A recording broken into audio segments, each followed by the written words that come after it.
All right, so um, a lot of us have a question about our animals. We have a question about our pets.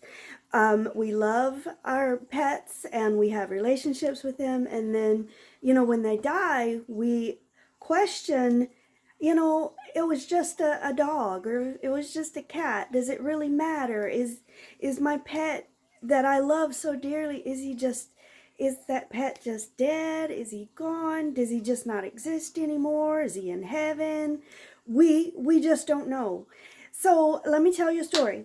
I get a lot of ridicule for this, but I raise chickens, and people don't realize that just like a dog or a cat or a bird, well, they are a bird, but like a cockatiel or a big parrot that can talk, people don't realize how personable chickens are. They all have their own personalities. You get to know them. They have order in their flock. There's just a lot to them that people don't get a chance to experience. So a few months ago, I guess this was maybe about 6 months ago now, I had a rooster named Bobby, and I really hope I don't cry. I'm gonna try, but Bobby, in the beginning, I had him for probably about 3 to 4 years, and throughout that time, he had learned to trust me, and little by little, he became my buddy. He would. He wanted to be around me all the time. I would go outside and I would see him somewhere, and he would see me and he would just come running toward me, and he would fly up on my arm. He loved to fly on people's heads. He was just a friendly little rooster, but he was very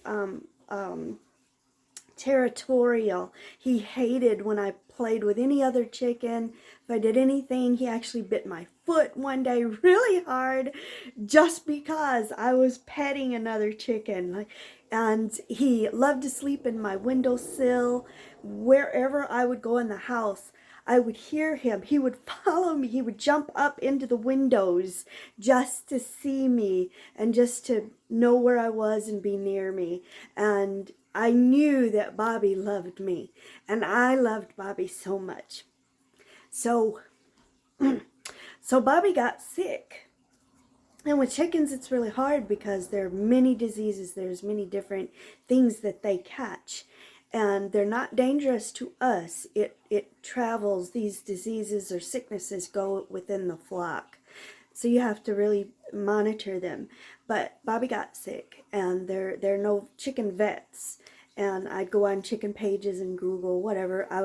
But I couldn't save him. I came home from work one night and I went outside to check everybody, and my little Bobby was on the ground.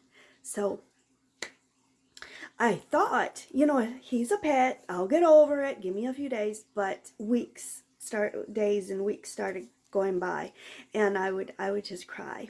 And I thought about Bobby all the time, and I missed him because every time I'd go outside, he wasn't there, and I'd look out the window and he wasn't there. So I buried him under a tree so that whenever I look out the window, I can see him, and I put a little stone.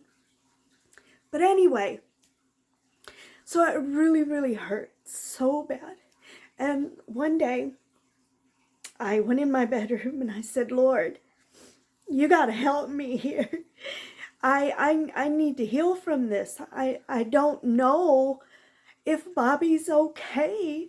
Like, Bobby is really a big deal to me, and I don't want him to just not exist anymore.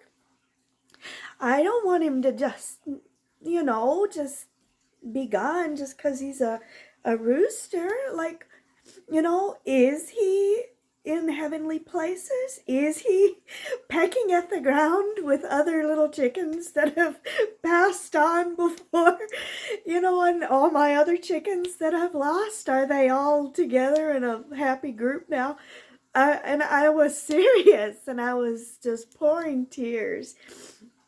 And I was like, I really need help. I need your help overcoming the grief that I have for a creature, another being that I loved very dearly. And just in a moment, I completely calmed down and I was in complete peace. And I started getting these answers and I started remembering certain scriptures. And it came to me that God created life. He gave everything, the trees, the plants, the animals, us, everything he gave. He's a life giver. He's a life bringer. Jesus says, I'm the way, I'm the truth, and I'm the life. So there's a scripture in the Old Testament. Back in those days, they had to do animal sacrifices to cleanse the sins of man. Job sacrificed every morning because he knew his kids were up to no good.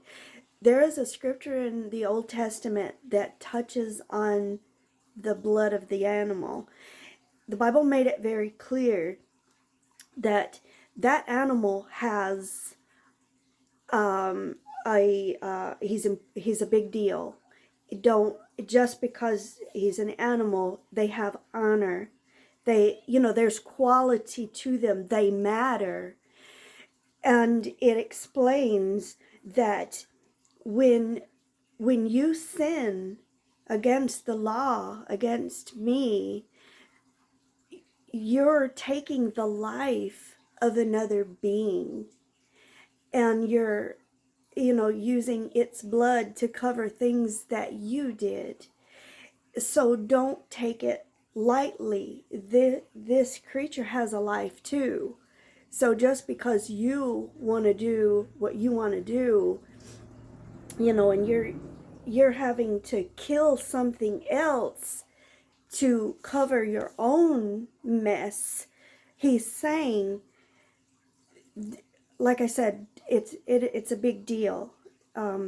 So don't sin, because then you're having to do this for something that didn't deserve to die. It's not that creature's fault what you're doing. There's also another, in the New Testament, there's another scripture that talks about drinking or eating the blood of an animal. Like when you eat meat and you do eat the animals, it says don't drink the blood. Don't eat the blood, because the life of the animal is in the blood. And when Cain killed Abel, God said, where's your brother? His blood cries out to me from the ground. There's life in that blood. But there's life because, like I said, God has brought life. He is life. So I felt, it wasn't an answer like, yeah, Bobby's in heaven and he's eating and he's fine, he's still a chicken. It wasn't like that. I can't answer that. I don't know if Bobby knows who I am. I don't know where he is.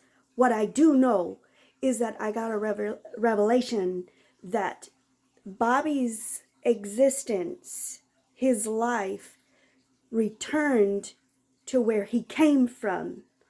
Bobby returned to his creator. Now, if Bobby's energy, if his, I don't know if animals have souls. I don't believe that they do. I don't know if they have a little spirit. Those things I can't answer.